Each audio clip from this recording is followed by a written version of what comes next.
Stephanie Ricca with CoStar News, here today with Jimmy Merkel, CEO and co-founder of Rockbridge. Jimmy, welcome to the podcast. Thank you for having me, And the Stephanie. video. Yeah. So let's just jump right in. So far, 2026 has exceeded expectations, I think, from a hotel performance perspective and a transaction volume perspective, according to industry analysts and the people that we talk to. Has the first quarter and change of this year met, fallen short of, or exceeded expectations for you? So as you know, we have a portfolio across the country, and there were things that happened in the first quarter that affected some markets, some storms and different things. So overall performance has been solid. And I think we went into 26 expecting it to be a good year. The 250th anniversary, FIFA and World Cup. Which is looking to be good, and I think we budgeted well for those. So we're anticipating a strong performance, and that's really how the market has been, is that the underlying demand has been very resilient. I think it's all the uncertainty that has happened post-COVID and, from 23 to the new administration and DOGE and tariffs and all the uncertainty. And, now certainly with when things were settling down and people were kind of getting ready to put risk on, then you have the oil and the Iranian affair. So I think that we're just navigating all of those things, but we're very optimistic in the underlying business. And the hospitality business is a growth business, and we've been doing it for 26 years. So we expect good things ahead. Sure. And I feel like at least people in roles like yours have a little bit more clarity in this year. You mentioned uncertainty. That was the driving force for what felt like so long. And even though there is still disruption, I get a vibe that investors and hotel owners, hotel operators feel a little bit more, well, okay, we can deal. Yeah. I think generally, if you're a long-term owner in this business, you are optimistic. You're somebody who looks ahead and sees where things are going and stays calm in the storm. And I think, for me, I'm one of the rare people that this is all I've done since I started in the business in 95. So it's 31 years, and through multiple events that have shook the market. And so it does provide you a little bit of clarity, and you gotta execute and do all the things day to day while keeping your eye on the horizon. And I think we do a very good job of that. Right, having that long-term view, but then being able to seize opportunity. Yeah, exactly. And if you think of the compounding effect of being in the business for 31 years, we've done over 325 hotels in 39 markets or 39 states. And then thousands of hotels that we have underwritten and know the markets. So we are tracking assets that that we think are fits in markets that we want to be in. And when they come available, which we can't just buy a stock in the stock market whenever we want to. It has to be ready, and it has to be positioned in a way where we can create value for our investors. And that's what I love talking to hotel owners about, because we'll talk in broad terms about industry is doing this or doing that. But when you are working in states and markets, you know so much better the dynamics. And so I want to take you to Texas. So let's talk about Rockbridge as an owner. Last year, you picked up a portfolio of hotels in Texas. I thought it was a really interesting deal. It seemed to me, knowing your company, hotels that sit in what I think is your sweet spot, value to add, interesting locations. I thought this was interesting. You partnered with the state of Texas, right? For two of them, the Menger, which is, oh my gosh, such a cool hotel, and the Crockett, hotels that had not been for sale or sold in many, many Yeah. years, ever. Share some color on how those Texas hotel deals Yeah, I think it's came together. I think it's a perfect example of how we make deals happen, and we're patient to set it up in the right way where we can create value for our investors, and where everybody that's partnering with us, whether it's the lender or the a partner investor, or the state of Texas, state of Texas. In this situation, is that we were introduced to what was going on at the Alamo by the company that was working for the Alamo Trust, who's a friend of ours. They do museums, and so they said you should look at what the state is doing around the Alamo, and this property was in a larger portfolio, and so we did, and the state of Texas has been wanting to renovate the Alamo, and it's a source of great pride for the state of Texas. Fight till the end. And so they've put $750 million into the area and have built a beautiful, they just made it tourist friendly, and destination friendly, and then amplified the storytelling around the Alamo in the museum, and it's a world-class facility, and so we started talking to them, and they were very interested in these hotels that literally are adjacent, across, on top, yes. Really on top of the Alamo. And the history of the Menger is special. It was the first hotel there, 1859, and so there's a lot of history there. And like a lot of these hotels that have not been reinvested in for a long time, we love historic hotels that we can rejuvenate and bring back to what consumers want today, and tell the story of the history, and so that really resonates with the consumer. And so we're planning a really transformational renovation with the state of Texas as our partner there, and we're very excited about what it can be. So it fits into our overall strategy that we've been building a platform dedicated to luxury lifestyle that's vertically integrated, where we control the ownership strategy, the development, and the vision and the execution of the physical asset, and the operation. And that alignment is critical for ownership in 4 and 5 star hotels. They're complex, and in order to execute on the vision, you've got to be vertically integrated in order to deliver the return and create alignment amongst everybody in the project. And that's what we've been building, and we have 17 properties in that platform that some we've built ground up, some we've acquired and transformed, and that platform is very well positioned to deploy capital into a segment of the market that is the growing and has great supply and demand dynamics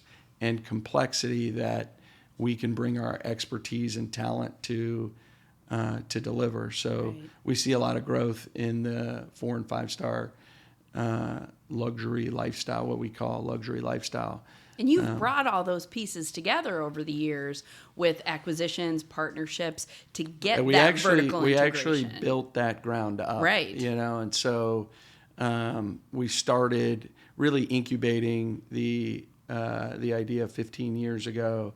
We launched Make Ready in 2015, so 11 years ago. Okay. And so you've been thinking... and the goal was we are trying to drive ownership returns, and the goal is to be the best operator, not the biggest. And we're 90+% of our assets we own, and then we have partnerships with a handful of like-minded owners.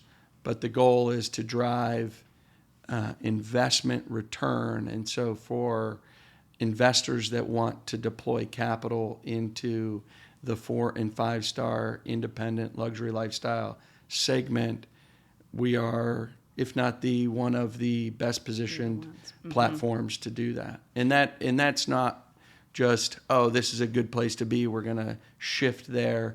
This is something that we've seen coming and invested and reinvested in the platform over the last decade in a way that has enabled us to grow. And then and because of that reinvestment, we were able to acquire Hotel Zaza, which we had been tracking, since 2017 as a great fit for what we're doing. Okay. And then we're acquiring a restaurant company, and then we're building a private club and residences business as well to complement that platform. And so that we'll be able to drive a lot of direct demand to our assets. Tell me more about that. I didn't know this. Is this new? So is this just with the Hotel Zaza no brand or across the board? No, it's a separate platform. Okay. In our operating holding company. Okay, so restaurant and member club? Yeah, so it's 4 and 5 star hotel operation, experiential hotels, resorts, independent restaurants. Okay. That complement the hotels that will do inside and outside of hotels. In order to do it at a high level, you cannot be great at 4 and 5 star luxury lifestyle hotels if you can't deliver a great food and beverage and restaurant and bar experience. And it's different than traditional hotel food and beverage operations. And then the private club membership business is a new platform that will be part of that will complement and leverage the infrastructure we have, the talent we have. And the first ones there will be in Columbus, then Denver, which we already own, and then we'll be in Texas. And the first ones are you going to put them in hotels or separate? Possibly? They're separate. They can be with hotels. The one in Columbus is with another luxury 5-star 5-diamond hotel that's in the building. In Denver, it will be a club with small hotel, and then same in Houston. There's likely will be somewhere around, call it 40 to 70 hotel rooms in any club. But they'll be where we have other hotels as we build it out, and that just gives us more critical mass and more it's like that synergies, operating backbone, just more synergies and whatnot that will complement the whole platform. Oh, that's exciting. Yeah. And I would expect it of Rockbridge, I think, knowing how your company is set up and how you've built it to be in markets that might be a little bit, I don't want to say off the beaten path, but it leads me to my next question. What I've always thought is interesting as you've pursued this growth in lifestyle, luxury, and independent, you're in top 25 cities. You're also in Columbus, in Charleston, in other spots. What, and now that you're expanding different platforms there, what are some of the, I guess, items that tick off on your list? Well, when you look at different places. Sure. Yeah, for sure. So if you think about our platform and what I shared earlier is that we know markets. We've been in 39 states, and we have a portfolio of over 90 hotels. Are you in Charleston, or did I speak out of turn there? We're in Charleston. Okay. Yeah.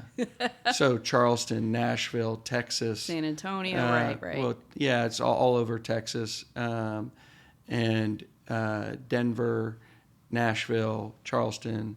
What we look for are, one, the right markets within those markets. So the right locations and the right assets. A lot of markets don't have the assets to satisfy what the consumer wants in an experiential hotel that is more than just a place to lay your head. These are not commodity hotels. They're going to have restaurants, they're destination coffee shops, rooftop bars, great event. You need the space, yeah. Great event group space and great leisure space. They're destinations in and of themselves.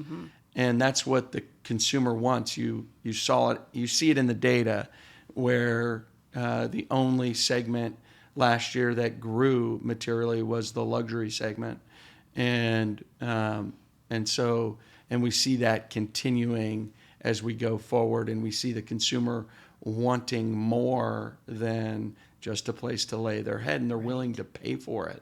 And they want it closer to them, don't you think? You know, it used to be that maybe to get a really cool boutique hotel stay, you'd have to come someplace like New York or even one of the major markets in Texas. But Columbus, Ohio, you've turned it, I think, well, you think, into that. Well, what people don't know is Columbus, Ohio is the 14th largest MSA in the country. And so it's a great market. The business growth, the business environment is great. We know it really well, and the infrastructure wasn't there. So the thing about the hotel business and travel is that people, by definition, are overwhelmingly from somewhere else. Yes. Right? So people that are traveling to New York are also traveling to Texas and Columbus and Nashville and Denver. And so they want the same things. And so we're satisfying that demand in markets that are pro-growth, that are growing in population. Columbus is the fastest growing city in the Midwest. It's the only city growing in Ohio by population. The business community is very strong. There's a lot of companies that are moving to Columbus. So it's fertile soil for growth, and the infrastructure is not there, and that's our job. Our job is to create value on where markets are going and where assets can be positioned, and so that's why we're in Columbus, and we're in Texas. We have a big operation in Texas. Our operating business are headquartered in Texas. Rockbridge has an office in Texas. And so, it's not rocket science. Everybody can look at the data. The in-migration to Texas and the pro-business characteristics of Texas are extremely healthy. And so we're in Dallas, Houston, Austin, San Antonio. And so those are the markets that we're looking for. And we can be patient. We really don't care what everybody else is doing. What matters to us is what we're doing.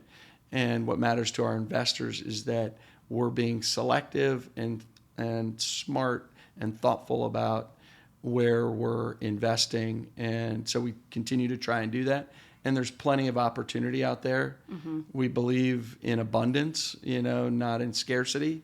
And when things are growing, and if we can bring our competitive advantages to an asset that we've honed over the last 15 years and actively over the last 11 years, we just have competitive advantage, and we've learned a lot as to what people want, and then the relationships that we're building with businesses and with the transient and leisure markets and the group markets are synergistic in driving induced demand into our assets. So, that's why we are doing what we're doing. Sure.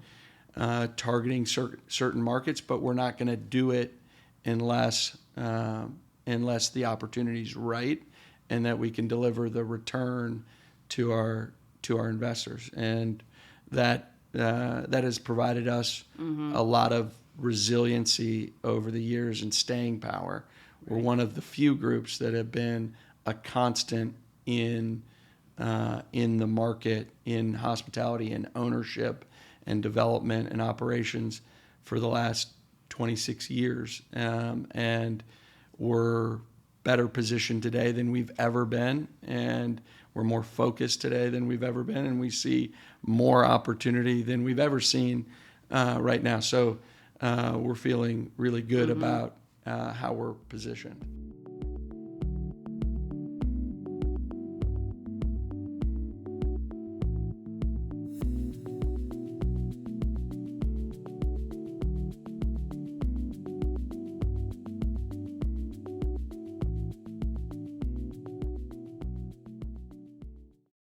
The marquee gathering of the industry's data community is almost here. Join us August 5th through 7th in Nashville for the 18th annual Hotel Data Conference. With a unique mix of attendees, impactful networking, and practical best practices you can put to work immediately, HDC is where data turns into decisions. Visit hoteldataconference.com to view the 2026 lineup and secure your spot today. This episode of the CoStar News Hotels podcast was recorded on June 1st, 2026, and edited by me, Stephanie Ricca. Find all hotel industry news at costar.com/hotel news. Thanks for listening.